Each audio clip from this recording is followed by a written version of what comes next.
From the broadcast center at BCIT's Burnaby Campus, this is All Talk Radio. You're listening to 1680 The Crow. Hello and welcome to your 12 o'clock news update. I'm Nathan Maley. Crown lawyers are beginning their closing remarks today in the first-degree murder trial of Ibrahim Ali. Ali pleaded not guilty to the murder of a 13-year-old girl who was found dead in a Burnaby park in July of 2017. The jury in the trial heard from around 4 dozen witnesses throughout the trial, but Ali's lawyer said they would not be calling any evidence because the Crown hadn't proved Ali's guilt. The girl's name has not been released due to a publication ban. Crown lawyers are expected to give their closing remarks first, followed by the defense. 2 women who work for the Canadian Security Intelligence Service are raising concerns about the toxic work culture within the BC office. They say they were sexually assaulted while carrying out covert operations. Prime Minister Justin Trudeau says the allegations are devastating and unacceptable. These are things that we have taken incredibly seriously as a government from the very beginning, and I can assure you that the minister and our entire government is following up very directly on these issues. One of the officers said she was raped 9 times by a senior colleague, while the other says she was sexually assaulted by the same man. Canada has been known around the world for its TV shows, including recent hits in the past few years like Schitt's Creek, Kim's Convenience, and Orphan Black. Currently, there are not a lot of new original Canadian shows, as Jerison Orshon explains. Current CRT regulations state that evening TV programming has to have a minimum of 50% Canadian content.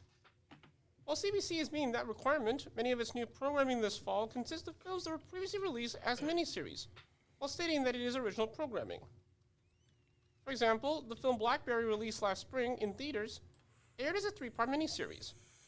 Also, Bones of Crows, which opened last year's Vancouver International Film Festival, is presented as a 6-part miniseries. The CRTC is currently reviewing TV regulations at hearings which could also address the issue on recycled programming. Jerison Rashon, 1680 The Crow. We are now joined live in studio by Jerison. So, Jerison, you just learned that these miniseries started off as TV productions? Well, Nathan, as I was talking to VIV programmer Curtis Wolchuk, I found out that Bones of Crows was originally produced as a miniseries, and so the reason why it was initially released as a film first because it was because it has it had funding from Telefilm Canada. So I mean there are other special examples in which some of them in which films can be turned to miniseries, not only in Canada but also around the world. And what other Canadian shows aired this fall? Well, in case of recurring shows, CBC brought back the dramas like Murdoch Mysteries and Skyman, as well as the comedy Sort of.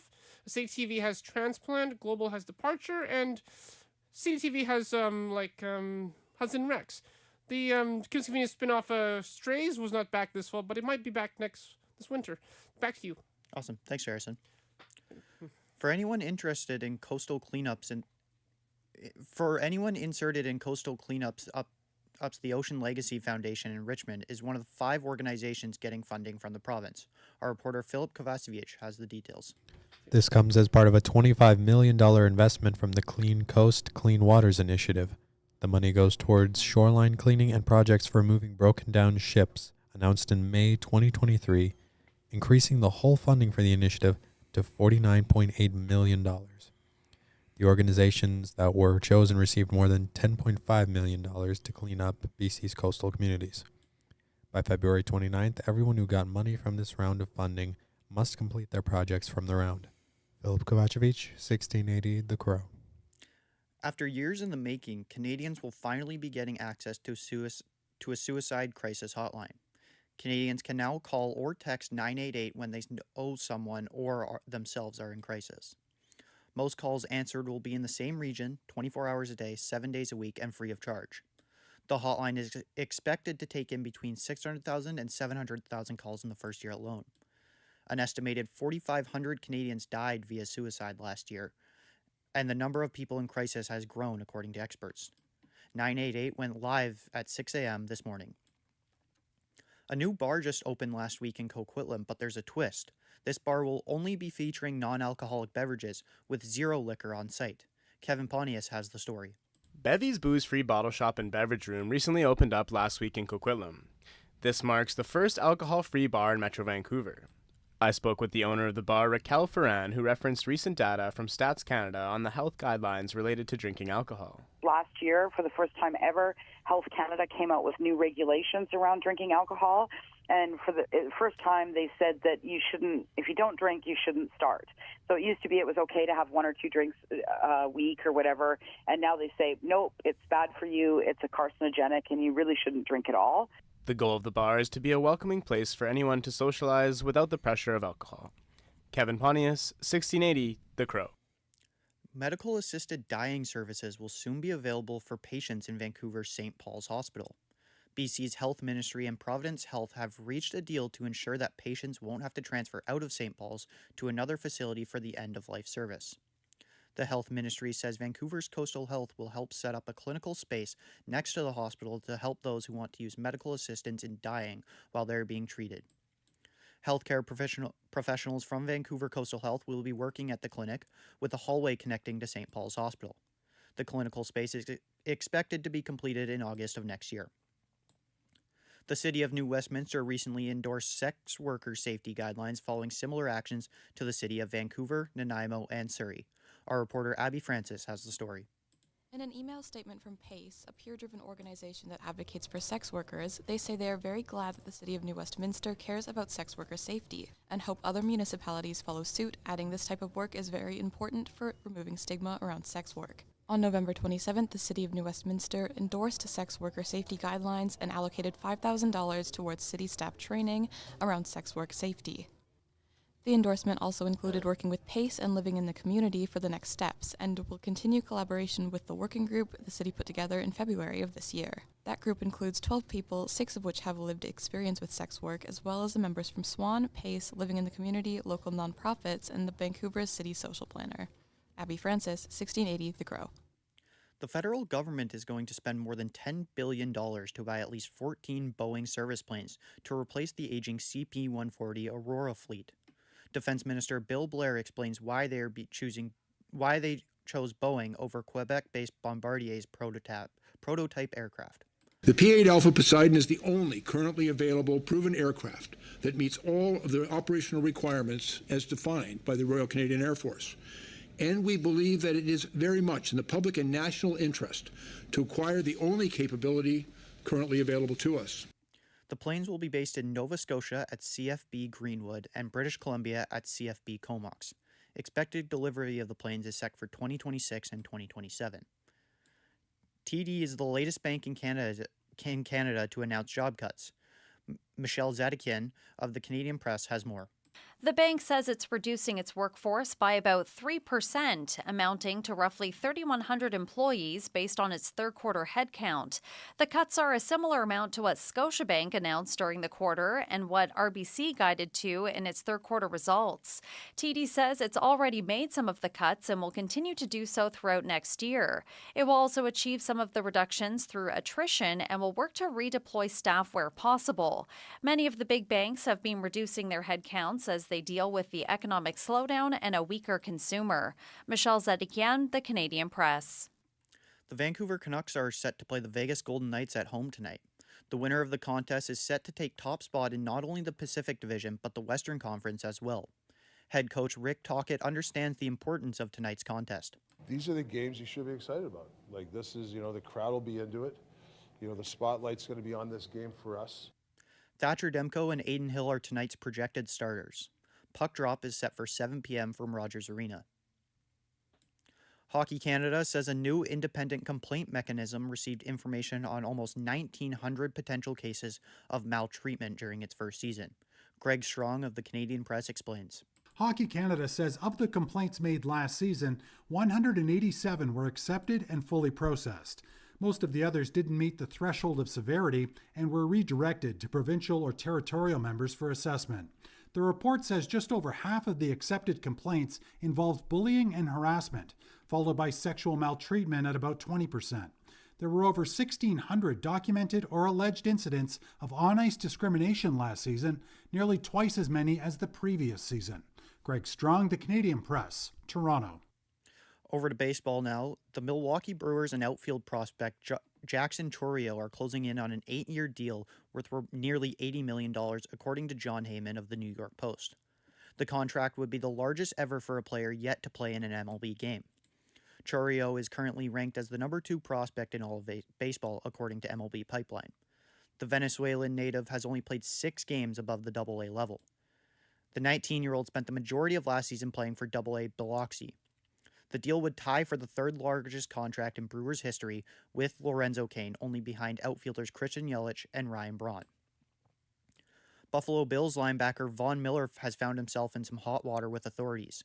Gethin Coolbaugh has the details. Police in Dallas have issued an arrest warrant for Buffalo Bills linebacker Von Miller on charges stemming from a major disturbance at a home there. According to police, they were called to the home, and a preliminary investigation determined that the 34-year-old Miller and the victim got into a verbal argument, and the suspect assaulted the victim. They said Miller left the scene before they arrived. The victim was treated for minor injuries, and an arrest warrant was issued for Miller for allegedly assaulting a pregnant person. I'm Gethin Coolbaugh. The Arizona Cardinals have released tight end Zach Ertz following his request to be waived. Former teammate and now retired NFL player J.J. Watt poked fun at Adam Schefter by stealing his job for the day and breaking the news. The opportunity is being given to Ertz to allow him to sign with a Super Bowl contender and compete for a second Super Bowl title. Ertz spent the first 8 years of his career in Philadelphia before joining the Cardinals midway through the 2021 season.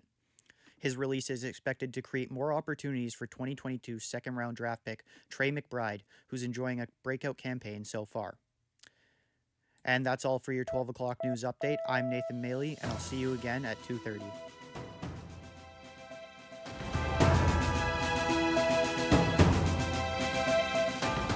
Stay tuned for more on BCIT's 1680 The Crow.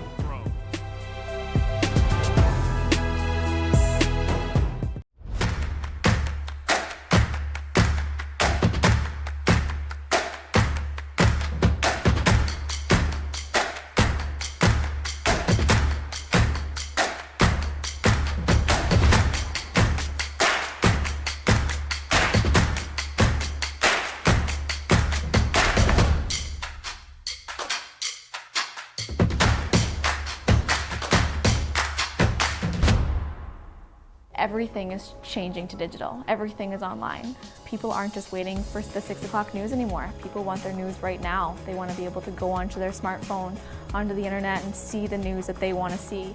Vancouver is growing at, a really rapid rate, the Lower Mainland even, and with the tools that we're given here, we're able to cover all of that.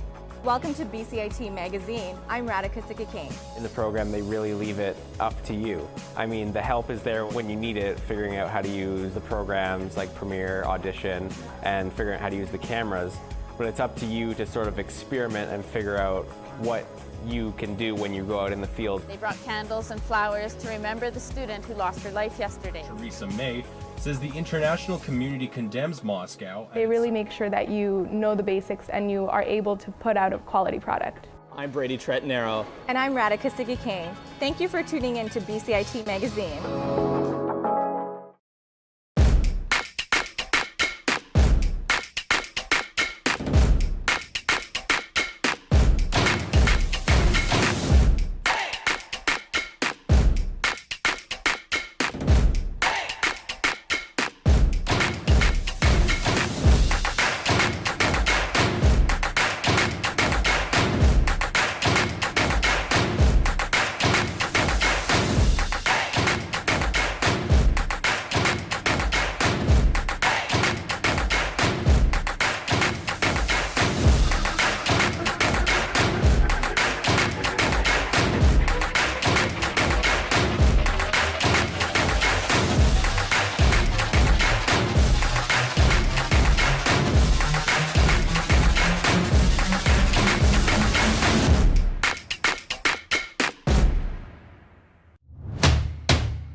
This is 1680 The Crow, and you're listening to our feature presentation.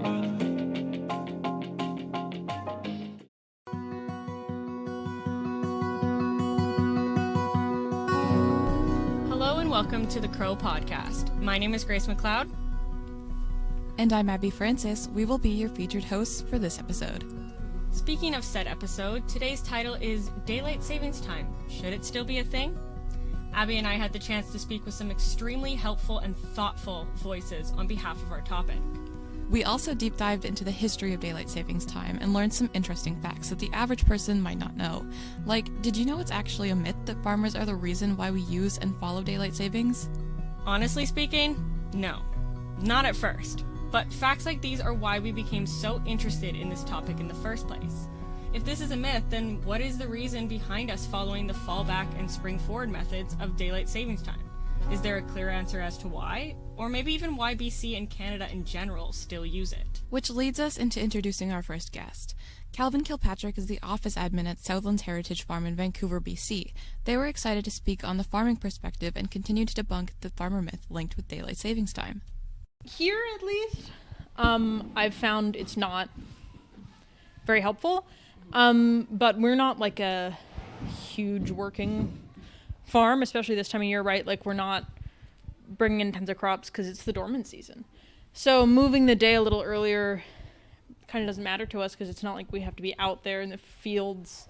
But things aren't growing anymore. Everything's gone dormant. So moving the day earlier is not that helpful because it's not like we have to get started super early in the day to catch the daylight. What Calvin is saying makes a lot of sense. However, there are a few things that they find to be a bit of a hassle as we exit daylight savings time here in the fall. Because we're not just an agricultural farm, we're a riding barn. It's really worse for us because now that it's shifted so it gets dark earlier, a lot of our lessons are in the dark. And so we have to turn arena lights on, but it's not as great, and the horses can't see in the dark super well, and they have really bad depth perception. So shadows can freak them out because they can't tell how deep a hole is. If they see a shadow, they're like not sure if they can step in it or not because they can't tell how deep it is. So yeah, here I would say it's mostly a pain for us. I'm sure anyone with pets knows that animals get on a schedule and they know what the schedule is, and they don't understand that we've decided to turn the clocks forward or back when we do. And then we're just suddenly feeding them at a different time, but it's not the worst thing in the world. They just get pissed off and yell at us for a couple of weeks, and then they're like, no, it's fine. And they adjust to the new schedule. But if you'd come here around feeding time, you'd hear that rooster I was telling you about freaking out. You'd hear our goats freaking out. All the horses start to get antsy, our chickens, ducks, because everybody knows it's past time for breakfast. As someone with a pet, I get this.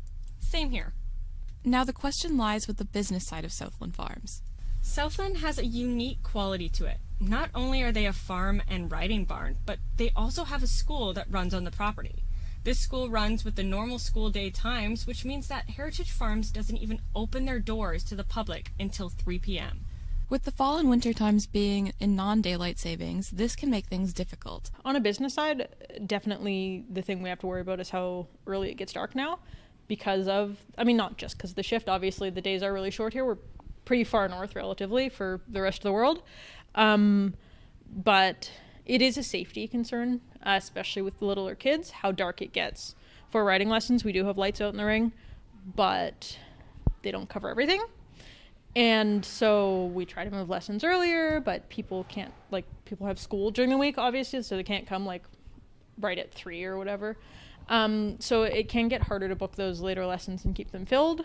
And it's not like most seasonal businesses because we have animals that we need to keep fed year round, even if people aren't as willing to book as they are in August when the days are super long and you can be out in the light at 9. So I would say a little bit. It can be a struggle to book those later lessons because it gets dark at 4.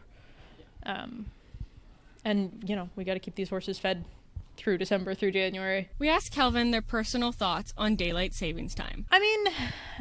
It's everyone, right? Like the school kids are a bit tired because you get thrown off your sleep schedule. I guess for this one, you get an extra hour, but it just throws you off your routine a little bit, right? It's what everyone complains about is you're kind of tired and off because things aren't quite what they're supposed to be for, a couple of weeks and then you adjust. So It's like a little inconvenience for no benefit, in kind of my opinion. Calvin's point of view had some really great insight into life on the farm and how time changes can affect not only the agricultural side, but the side of animals who are also influenced by the changes twice a year.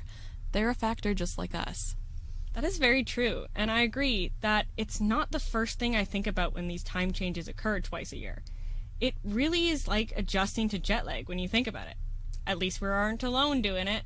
Actually, that's partially true. There are some places in Canada and here in BC that no longer follow the time changes. Instead, they either remain in daylight savings time or out of the savings time. We spoke with Mike Bernier, MLA of Dawson Creek, and Brittany Anderson, MLA of Nelson and Creston. Their regions both do not follow the rest of BC in daylight savings. So over a century ago, the railway, the Canadian Pacific Railway, decided to put the Valley and the East Kootenays into the Mountain Time Zone. So in Creston, we are in alignment with the rest of British Columbia during the summer. And then in the winter months, it's in alignment with Alberta. So as my aunt put it, she'd have to start an hour earlier when she was bringing the kids over for hockey, but when she was bringing them over for soccer in the summertime, we were on the same time zone. And a similar story follows with Dawson Creek. I think it was in the 70s, maybe even 1960s. There was a referendum held in the Peace region to not recognize daylight savings time. And when they did that referendum, the decision was made as part of the referendum process to choose a time zone. And the decision was at that time was made to follow the Mountain Standard time zone, and because of that, we don't recognize, if you look at Alberta, that's on Mountain Daylight Savings Time. British Columbia is on Pacific Daylight Savings Time. There are other parts of the province that are on, I think in the Cranbrook in that area, some of them are on Mountain Daylight Savings, so they always follow Alberta. There's other parts, I think, towards Creston or Fernie maybe, where they actually are on a different time zone as well. But yeah, in the Peace region, we chose way back when, and it's always kept that way, the Mountain Standard Time, which of course makes it very interesting, right? Because half the year we're the same as Alberta, half the year we're the same as BC, because when they follow daylight savings time, and we never change. These two places aren't the only ones following this path in the Peace River and East Kootenay regional districts. Cities like Fort St. John and Fernie also do not follow the daylight savings. The Yukon, parts of Saskatchewan, and parts of Quebec do not follow the rest of Canada's daylight time either. This, however, can and has created difficulties in time zone scheduling amongst the provinces and territories, seen as though the times are different. Well, one of the hassles is everybody else is changing and we don't. And you always have to remember, no different than how we started off our conversation, is when I'm looking at my calendar, half my calendar is when I'm in Victoria, half is when I'm at home, and half the year they're the same and half the year they're different. As we go from west to east, we know that there's going to be, time changes with different provinces. Certainly when you're trying to meet with some of the eastern provinces, it can make it a little bit trickier to make meeting times. And then when you get to a place like Newfoundland, especially that they're on the half an hour, that can be a little bit confusing. So my constituency is essentially split. When we're booking meetings, we always have to just make sure that we're really clear with, that making sure that when we're booking meetings that we're clear which time zone we're meeting at. If we're on a meeting with someone in Creston, we say, okay, should we set up a meeting tomorrow for 8 o'clock? So we just have to make sure that the communication is really clear. Brittany and Mike seem to share and have similar difficulties within their regions. Which leads us on to another point. Should we still continue switching the clocks twice a year or remain in one single time zone instead? I will say not only my personal, but my political commentary is yes. We should stop. There's always some of the medical profession that says, we have to be concerned. There's always that body stress that some talk about when we change the clocks, that hour throws people off a little bit. If you think of, what happens when you travel, for instance, right? I would argue, though, that by not changing, from a commerce perspective, it makes a lot of sense. The challenge will be not across Canada. The challenge that we've always heard in British Columbia is a lot of the trading partners in the south are with the United States.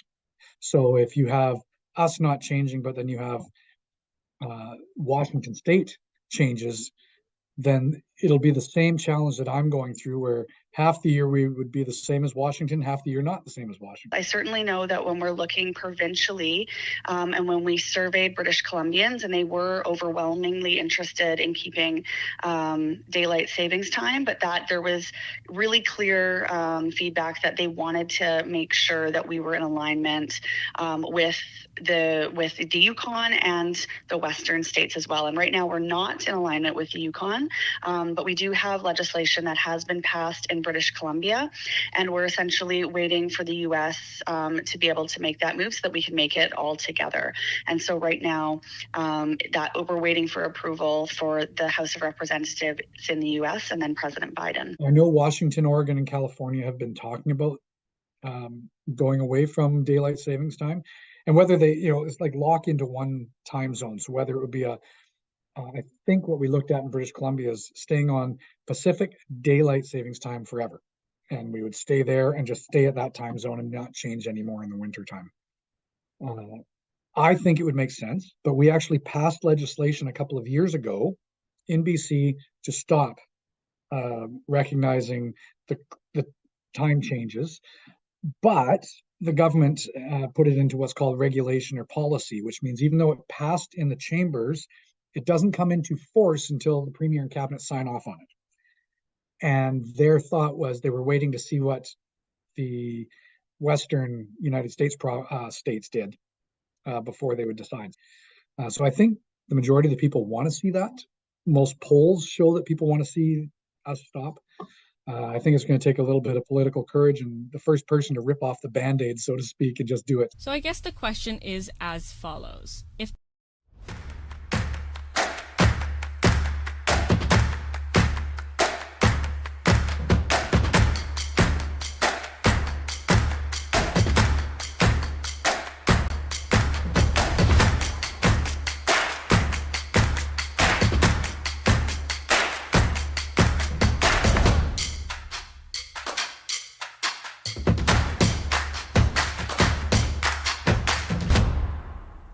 everything is changing to digital. Everything is online. People aren't just waiting for the 6 o'clock news anymore. People want their news right now. They want to be able to go onto their smartphone, onto the internet, and see the news that they want to see.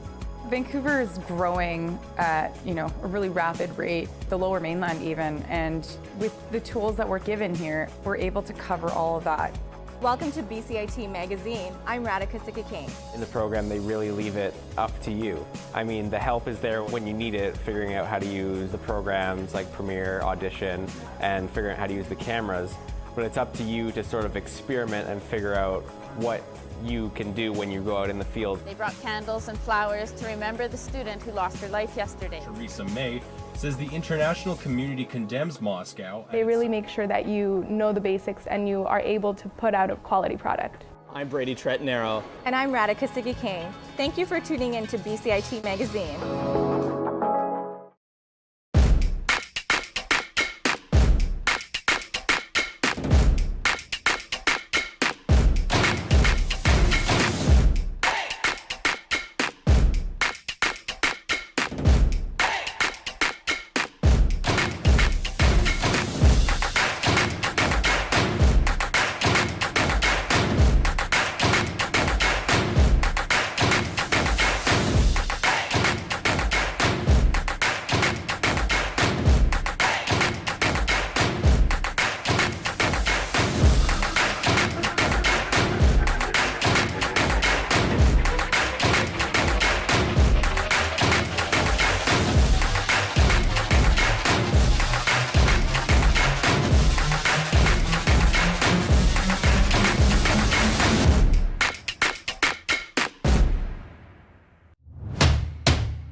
from the Broadcast Center at BCIT's Burnaby Campus. This is All Talk Radio. You're listening to 1680 The Crow. Hello everyone, this is 1680 The Crow. I'm Sean Park and this is your 12:30 Sports News Update. Hockey Canada's independent third party investigating abuse complaints received almost 2,000 complaints during its first year of operation. The Canadian press reporter Greg Strong has more information about the maltreatment cases during its first season. Hockey Canada says of the complaints made last season, 187 were accepted and fully processed. Most of the others didn't meet the threshold of severity and were redirected to provincial or territorial members for assessment. The report says just over half of the accepted complaints involved bullying and harassment, followed by sexual maltreatment at about 20%. There were over 1,600 documented or alleged incidents of on-ice discrimination last season, nearly twice as many as the previous season. Greg Strong, The Canadian Press, Toronto. Here comes the Vancouver Canucks. The Canucks game tonight marks the first 4 meeting between them and the Golden Knights this season. Vegas are currently 1 point up Vancouver, and Canucks win will put them ahead of Vegas. The Vancouver Canucks are currently in second place in the Western Conference and 4th in the league. They also boast having the highest goal differential, so plus 34 in the league. Their next game against Vegas Golden Knights is today at 7 p.m. in the Rogers Arena. It has been confirmed that the BC Lions will fight against Ottawa Red Blacks next summer. Amar Doman is the owner of BC Lions. He says it is personal and a dream come true moment for him. The ticket will go on sale in March, and the game is set to happen in the Royal Athletic Park at 4 p.m. August 31st next year. The game is dubbed Touchdown Pacific. And at least this year, it will replace the Touchdown Atlantic CFL games held recently in Halifax, Moncton, New Brunswick, and Wolfville, Nova Scotia. In the world of soccer, the Canadian women's soccer team have one final practice before heading over to a game facing Australia. It is a game of the first 2 friendlies that will conclude Christine Sinclair's career as the captain of the national team. The teams are meeting at a Starlight Stadium, which is Rugby Canada's home. This is right before playing the big game in front of a large crowd next Tuesday in Vancouver, BC Place Stadium with other veterans like Sophie Smith and Erin McLeod. Moving into international sports news, Von Miller is an 8th-time American Pro Bowl linebacker. He has just been arrested on assault charges. The Associated Press reporter Gethin Kulbar has more information about the charges. Police in Dallas have issued an arrest warrant for Buffalo Bills linebacker Von Miller on charges stemming from a major disturbance at a home there. According to police, they were called to the home and a preliminary investigation determined that the 34-year-old Miller and the victim got into a verbal argument and the suspect assaulted the victim.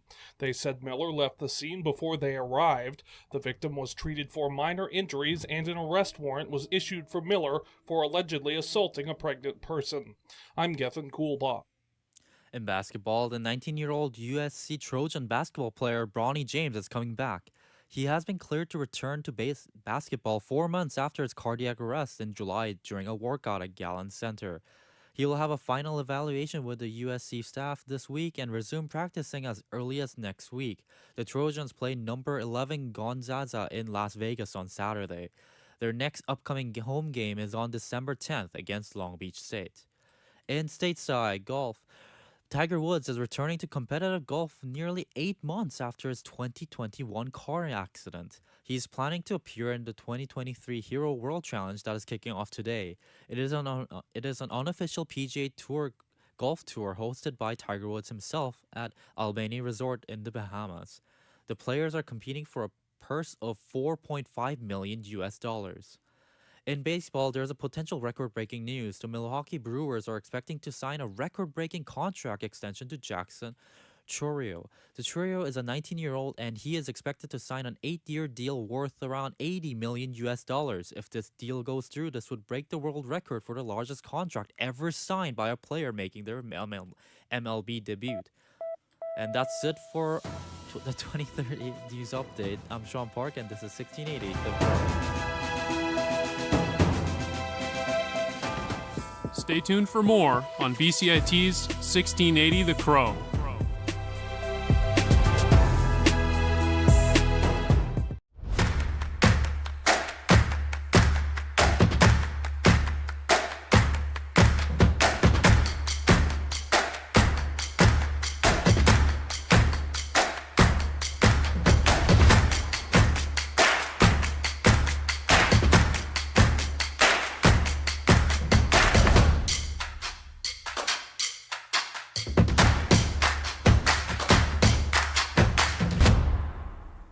Everything is changing to digital. Everything is online. People aren't just waiting for the 6 o'clock news anymore. People want their news right now. They want to be able to go onto their smartphone, onto the internet, and see the news that they want to see. Vancouver is growing at, a really rapid rate, the Lower Mainland even, and with the tools that we're given here, we're able to cover all of that. Welcome to BCIT Magazine. I'm Radhika Sikka-King. In the program, they really leave it up to you. I mean, the help is there when you need it, figuring out how to use the programs like Premiere, Audition, and figuring out how to use the cameras. But it's up to you to sort of experiment and figure out what you can do when you go out in the field. They brought candles and flowers to remember the student who lost her life yesterday. Theresa May says the international community condemns Moscow. They really make sure that you know the basics and you are able to put out a quality product. I'm Brady Trettanero. And I'm Radhika Sikka-King. Thank you for tuning in to BCIT Magazine.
Microlink, connecting you with your BCIT community.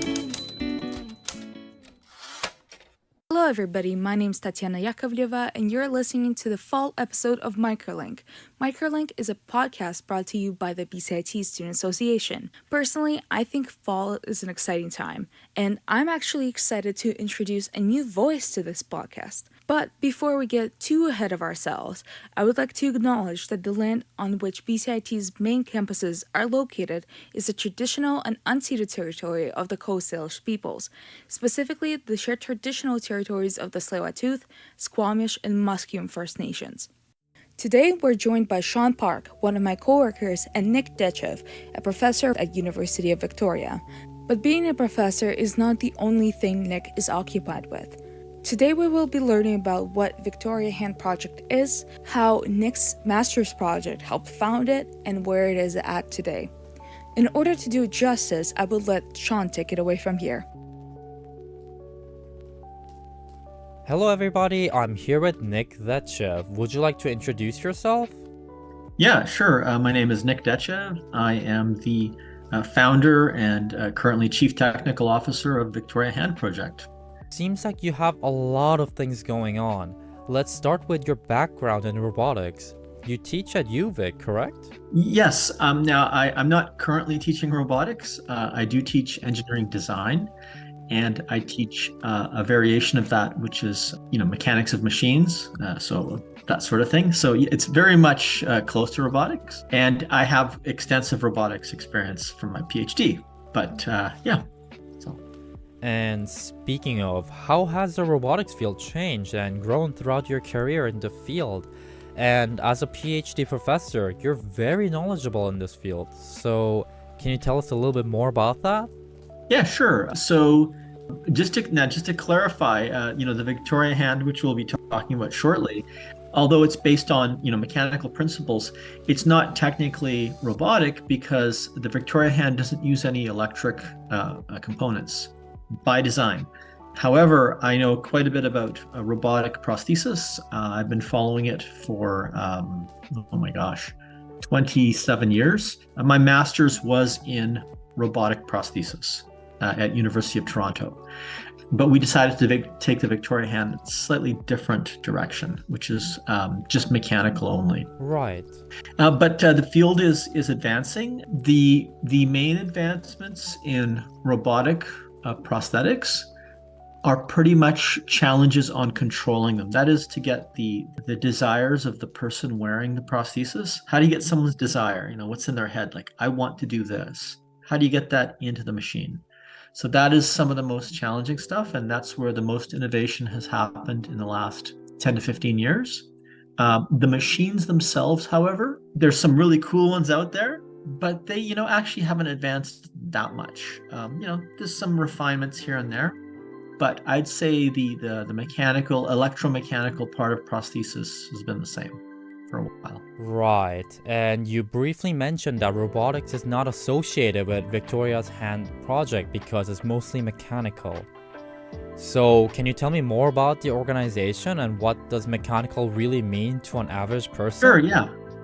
Yeah, for sure. Yeah, so okay, well, I'll tell you a bit about Victoria Hand in general, and then you might understand why we've chosen the mechanical only aspect. So when we started, Victoria Hand is in fact based on my master's work from 1998 to 2000 at the University of Toronto. And I worked inside a prosthetic clinic in a place called Sunnybrook Hospital, and got a lot of feedback about what prosthetics looks like, just coming up to the year 2000 and how it can be improved. And like probably hundreds of other students across the world, I decided to take a journey into prosthetic development.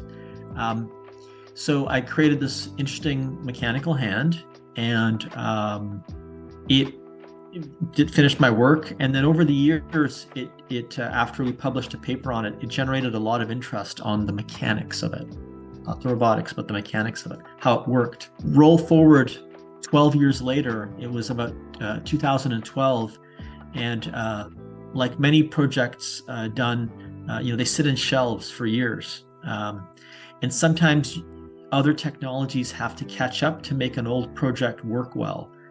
I think we can see that with computing these days with a lot of new technology. So some students found the hand. They said, "Hey, Dr. Dechev, we'd like to 3D print this." And I said, "Oh, 3D printing that'll never work. It's not strong enough." And they said, no, it's really, really good. And I'm like, I don't believe it. And so they said, can we try? I said, of course you can try. So they 3D printed a very crude version of the 1999 hand.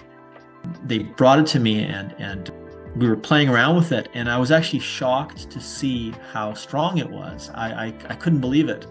And this was on a cheap, $2,000 printer.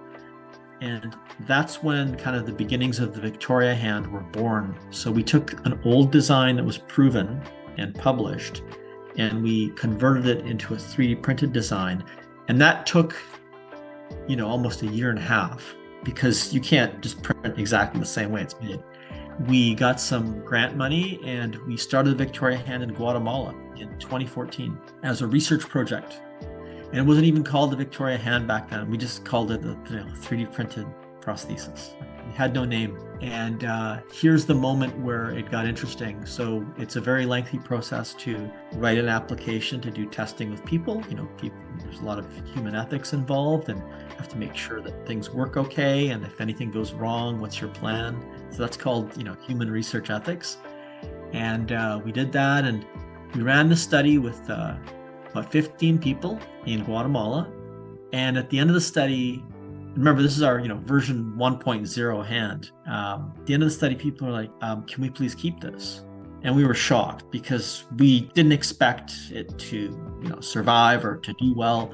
Right. And we're like, oh, that's not in the plan. I mean, the plan is you try it and then, yeah, it's a prototype. Yeah, it was just a prototype, right? Replicated 15 times, for these different people. And so we said, okay, well, hold on, we're going to make some improvements from the feedback, and then we'll come back and we'll give you an updated version based on all the feedback, because things didn't go perfectly. Sometimes we had a broken finger here and there, and so forth. And so we ended up fitting these people again, and at that point, there was a lot of discussion in the room, like, hey, is this just research, or are we're fitting people and they're taking these home and they're using them? That's not research. It's foreign aid. So it's doing it. Yeah. So to make a long story short, we talked with the University of Victoria and we said what we're doing, and we all agreed that it would be best to spin out this research project into a not-for-profit, which we did. And that was in 2015, and that's when Victoria Hand was born. That's when we had to name it something. And when we had to name the organization, we called it Victoria Hand Project, because we're engineers and we can't come up with anything more interesting. It's straightforward and does the job. That's right. So that's where Victoria Hand is from. And just to get back to your question on robotics, I think you can see through that story that because it's majority of it is 3D printed, it lends itself to be more mechanical than electronic. And when we were working in Guatemala, I, to this day, remember being in, it was very kind for some of the amputees to invite us to their homes, because usually they come to the hospital, right? And they invited us, to go and visit them. And they didn't have running water, they didn't have electricity, they didn't have anything. They're just living in, one lady and her 2 kids were living in a kind of a brick building, earth floor, 3 walls and an outdoor stove. So, the idea of electricity or, even charging batteries and she liked to wash clothes. And so the prosthesis is perfect because it's waterproof, because we made it with 3D printed material and metal. And so we realized that in developing countries, sometimes, the latest tech, the infrastructure isn't there and it's not what people need. And so from there on, Victoria Hand continued to be mechanical only, and I'll tell you more about it later. Well, that's very interesting. And what other site work have you done besides Guatemala?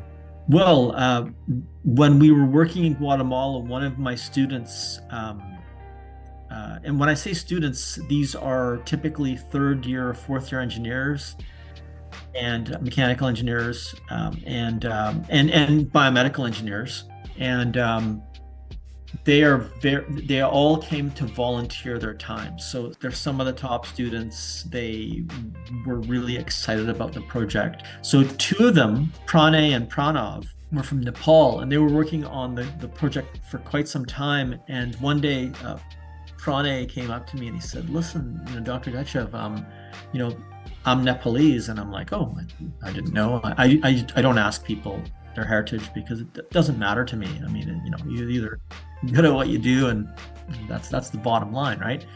And so he said, "There's a great need in Nepal," and he said, "My father works at an orthopedic hospital in Nepal and in Kathmandu, and can we bring the Victoria Hand Project there?" And I said, "Oh, I'm not sure." And we applied for some more grant money and we got it, and then we expanded to Nepal, and from Nepal we also expanded into Cambodia. And then, people just through networking alone, about a year later, we got connected with Enable Community Foundation in the US, and they had heard about our hands and they had money, and together we expanded into Haiti.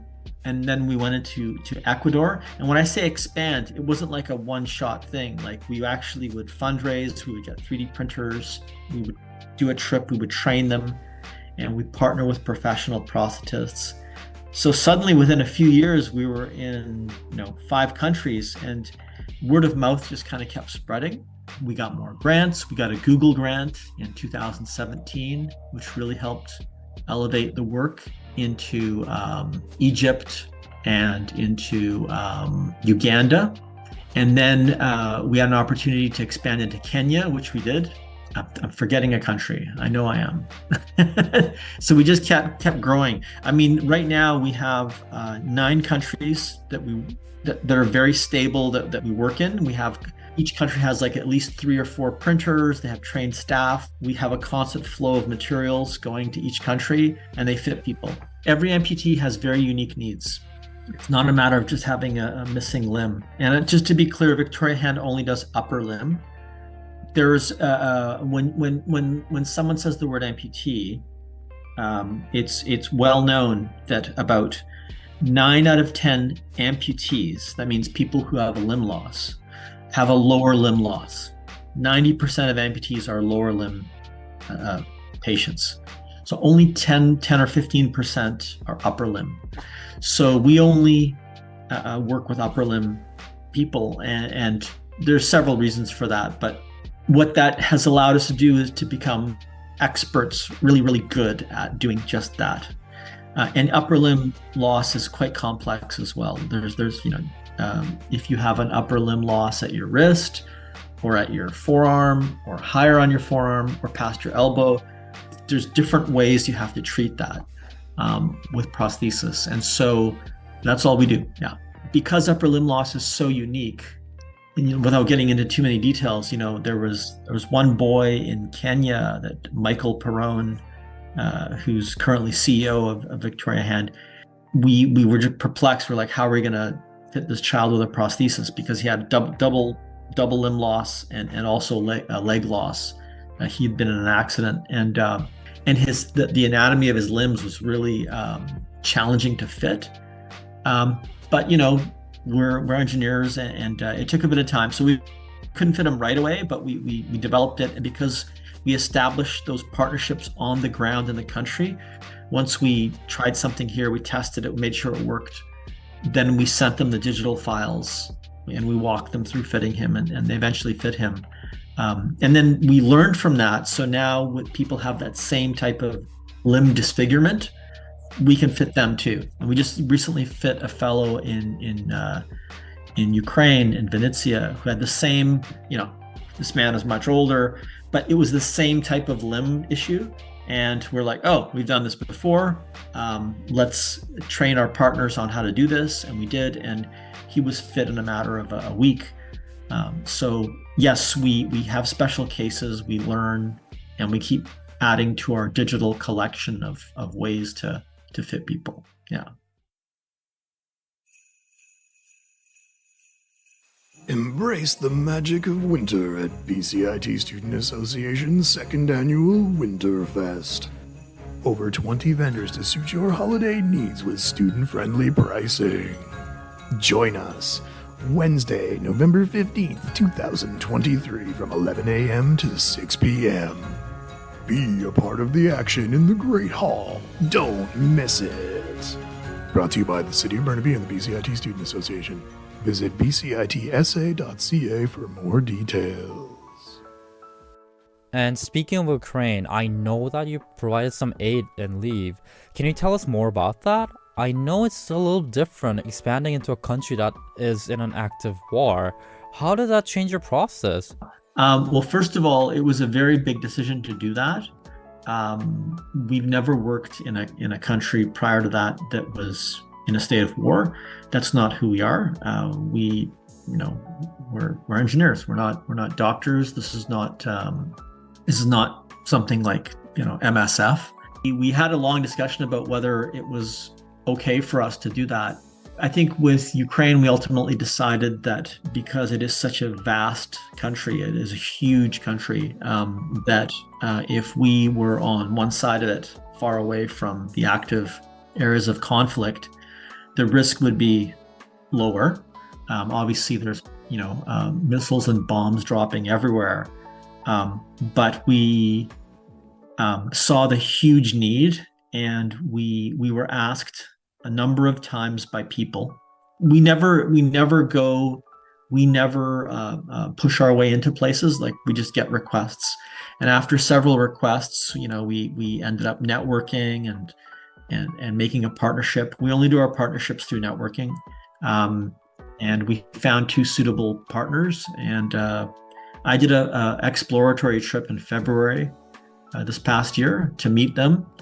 And I felt that they would be great partners. It was relatively safe. And then we went back in June, and we actually outfitted both clinics with a whole bunch of printers, and so it's working now. It's getting supplies in is very long and slow, very long. But that's what it is. So. Is there any country that you're foreseeing a future expansion, or is it just whatever that comes through networking and connections that you can establish along the way? It's all through networking. So people in the prosthetics community in Canada and the US, but especially the US as well, know who we are. We're friends with many of the top prosthetists. And, we were just down in the American Prosthetics Conference in Indianapolis in September, and we were there for about 5 days, and just met with some of the leaders and prosthesis. We're chatting, and people know what we do. We also did a presentation there, and I think networking is the best way, because it's all about human interaction and connections, and so I think that's a very organic process. I forgot to mention a country. We were actually in Pakistan. We established a clinic. They built a brand new hospital there in, I think it's Karachi.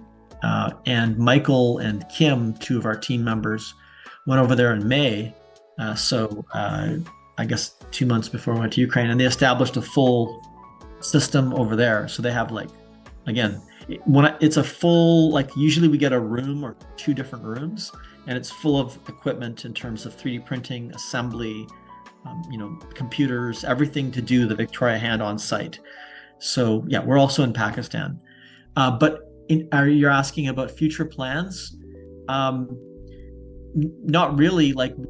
Anywhere we expand, we have to fundraise, because it's just, each country is so unique. We like to keep it the same, but each country is really unique with its own challenges. So, yeah. Right. And speaking of fundraising, is the project currently sustainable? Is there an established grant of revenue that comes in, or is this something that has to be a challenge every step of the way? No, there's no steady, I wish there was, but there's no steady income. What I will say is that there's a lot of interest. When we fundraised for Ukraine, we had a very specific campaign that we did on social media, and there was an incredible amount of support. So we met our goal, and we're very proud to say that all those funds went exactly where we said they would go, because that's what we do. I don't get a dollar out of Victoria Hand. Not a single, never in my life, all these years, because I'm paid by the University of Victoria. In fact, every year I probably lose a few $1,000 because I don't bother to expense things. It's too much hassle. So I buy and I give, and I give my time, and so yeah, no, it will continue to be usually on a project-to-project basis. That's how we fundraise. But because Victoria Hand goes and establishes in those countries, you're asking me about sustainability. It is sustainable. The doctors in Ukraine, or the prosthetists, or the doctors in Pakistan, they're funded by their hospital, right? They're employees of that's why we only partner with hospitals or clinics, because they're already there. They're already being paid. And so really, when you think about it, our model is all we're doing is supplying the designs, the ideas, and then to start them up, we supply the printers, but then the printers are there, they're working. And because there's 4 of them or 5 printers, they last, if one goes down, it doesn't matter. There's another 3 running, right?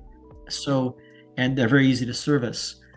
Everything has been designed from 2014, 2015, from the beginning with sustainability. What happens if the power goes? What if this component breaks? What if this piece of the prosthesis breaks?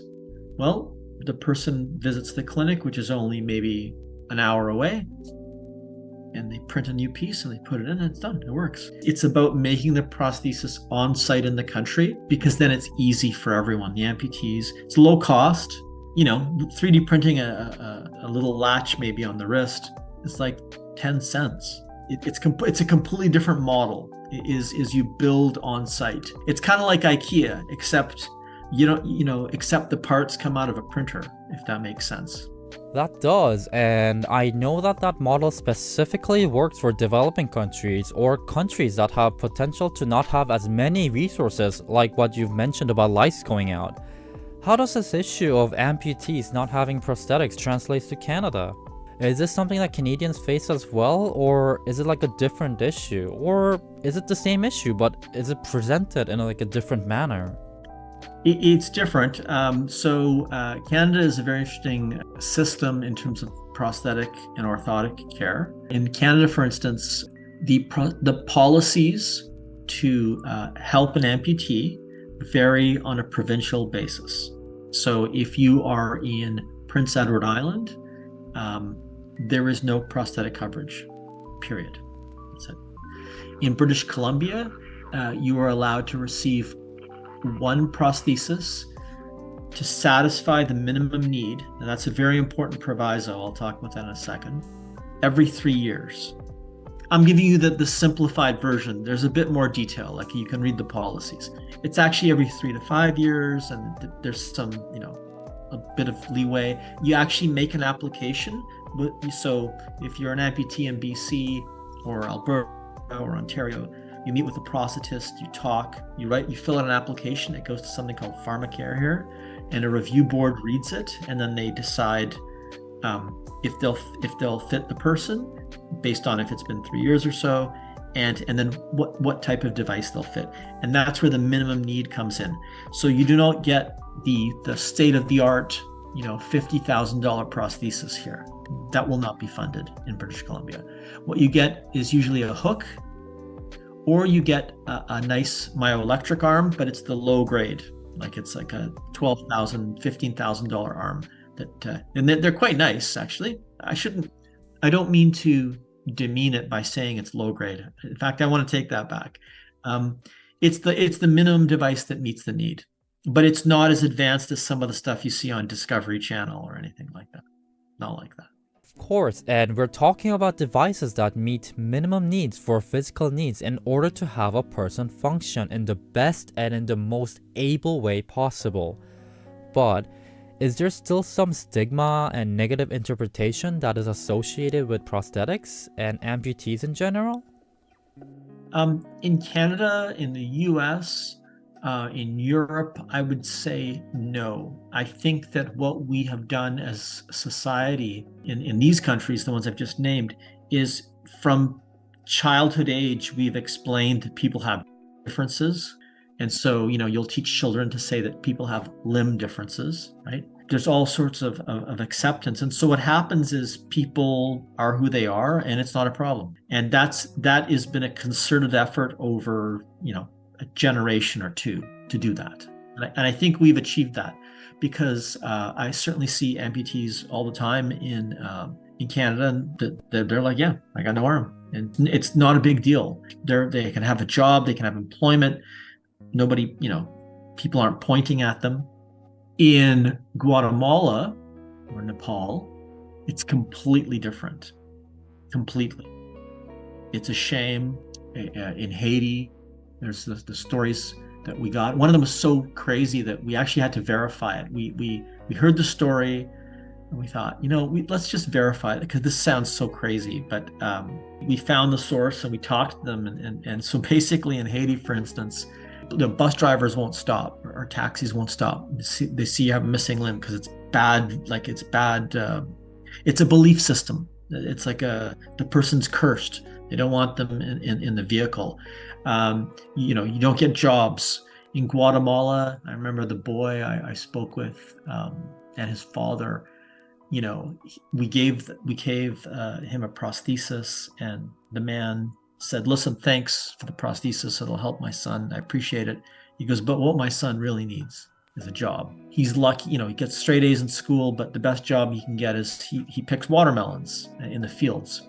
I have so many stories. I don't want to waste your time, but I remember this one in particular. And I remember every person I've ever met, actually, vividly.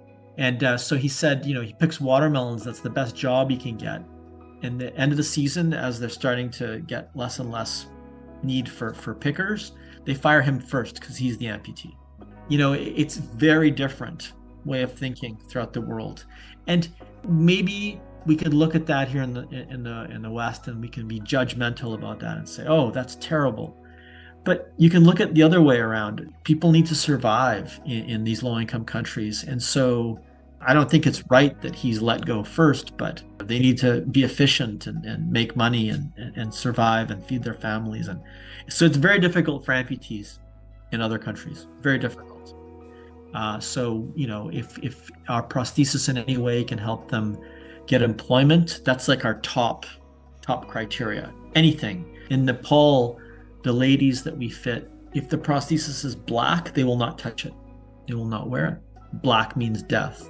It has to be painted, and they cover themselves and they cover their hands, and sometimes they put little strings and braid it, and they'll wear little gloves on their prosthesis, and then you can't tell that it's not an artificial hand anymore. So they have the body image. They feel whole because they have two arms and hands, and they can they're able to carry a bag or to carry a purse or whatever, and they feel whole, but they don't want anyone to know that they're an amputee. I could talk for hours on it. I won't. I think you get the idea. But I still really appreciate your time, and thank you for what you do. It helps physically and also helps out mentally as well. I think it does help bridge that gap. Unfortunately, there's probably a long way to go, but it definitely helps. Is there anything that you would like to highlight, any people that you work with, or promote Victoria's Hand Project before we go? Yes, absolutely. So to be very clear, the Victoria Hand Project is a team. It has always been a whole team of people. I want to highlight, Michael Perrone, who has been with Victoria Hand since 2015. He started as a co-op student, and then he graduated and, became just an engineer, and then became the chief operating officer. And finally, I promoted him and changed my role, and he became the CEO. There's Kelly Knights, and she's currently the chief operating officer, and she was with us since 2017. And then there's Kim Arkell, and Kelly is an engineer as well. And then there's Kim, who's our mechanical systems lead. She's been with us since 2019 or 2020. We have Michelle, and then we have dozens of people who've worked with us over the years as engineers who've gone on to other careers, and we still keep in touch with all of them. I would say there's probably 30 engineers that have helped contribute to the Victoria Hand. Some of the brightest people I know. And all that info is on our website. We have a list of previous members, and so people can go and check out who has helped. And every year we accept 6 co-op. It's called co-op students. They're like a 4-month work term where they work full time for 4 months. We have 6 per year that work with us. So we're always bringing in new people, volunteers, and so I want to acknowledge all of these people because without them, Victoria Hand wouldn't exist. There's just too much work, and their dedication and their time makes it all possible. We'll put the link to your website in the description, but thanks again for your time.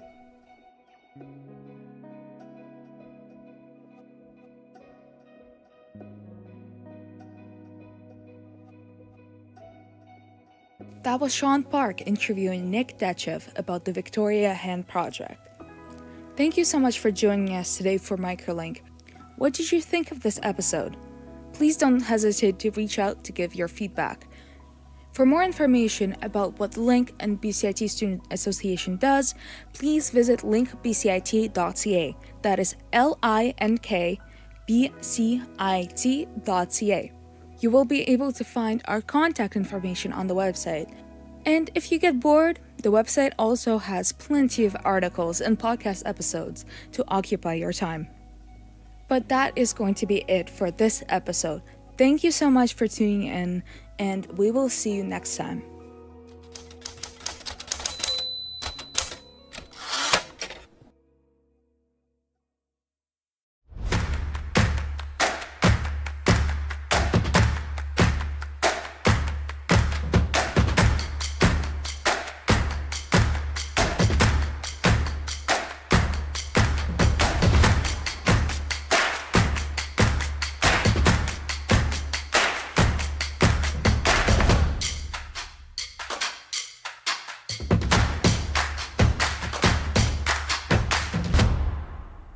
Everything is changing to digital. Everything is online. People aren't just waiting for the 6 o'clock news anymore. People want their news right now. They want to be able to go onto their smartphone, onto the internet, and see the news that they want to see. Vancouver is growing at a really rapid rate, the Lower Mainland even, and with the tools that we're given here, we're able to cover all of that. Welcome to BCIT Magazine. I'm Radhika Sikakane. In the program, they really leave it up to you. I mean, the help is there when you need it, figuring out how to use the programs like Premiere, Audition, and figuring out how to use the cameras. But it's up to you to sort of experiment and figure out what you can do when you go out in the field. They brought candles and flowers to remember the student who lost her life yesterday. Theresa May says the international community condemns Moscow. They really make sure that you know the basics and you are able to put out a quality product. I'm Brady Tretnero. And I'm Radhika Sikakane. Thank you for tuning in to BCIT Magazine.